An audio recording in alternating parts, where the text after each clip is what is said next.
સુરતના વરાછા વિસ્તારની ઘટના, જ્યાં ફેસબુક ઉપર રમકડા વેચવાના બહાને છેતરપિંડી. માત્ર 389 રૂપિયામાં રમકડાની લોભામણી સ્કીમો આપી છેતરપિંડી આચરવામાં આવી છે, જ્યાં અલગ અલગ 3500થી વધુ લોકો સાથે છેતરપિંડી કરાઈ. વરાછા પોલીસે છેતરપિંડી કરનાર 3 ઇસમો ઝડપી પાડ્યા છે, જ્યાં પોલીસ ફરિયાદ ન થાય તે માટે નાની નાની રકમની કરતી હતી છેતરપિંડી. જ્યાં પોલીસે બેંક એકાઉન્ટ તપાસતા મોટા ખુલાસા કે જ્યાં 13,83,000થી વધુની મત્તા એકાઉન્ટમાં જમા હતી.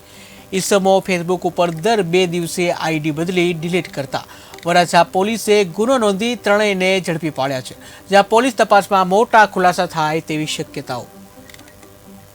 સુરત શહેરના વરાછા પોલીસ સ્ટેશન વિસ્તારમાં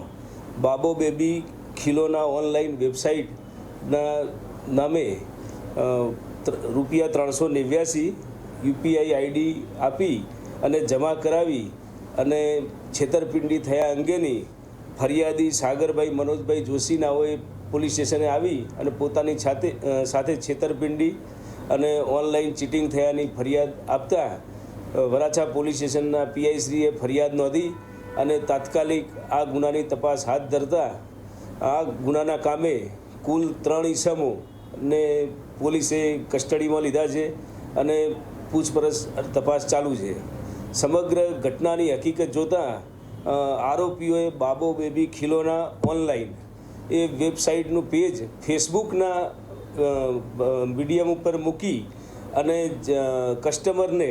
પોતે આ રીતે 389માં બાળકોના રમકડા મળશે એ પ્રકારની જાહેરાત આધારે જે તે કસ્ટમરે પોતે ઓનલાઈન 389 રૂપિયા આરોપીઓના ખાતામાં જમા કરાવતા આરોપીઓએ પોતે આ પ્રોડક્ટ જે રમકડા ટોયઝ છે એ નહીં આપી અને આ વેબસાઇટનો ઉપયોગ કરીને લોકો સાથે છેતરપિંડી કરવા અંગેની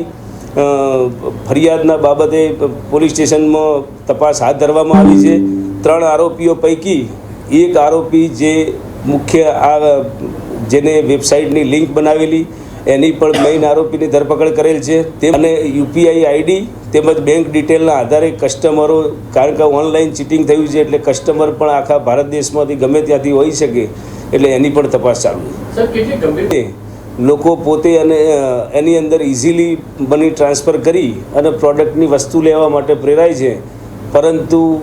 આ એક ગુનો નોંધવાથી અને આરોપીની ધરપકડ થવાથી લોકોમાં જાગૃતતા વધશે અને આ પ્રકારના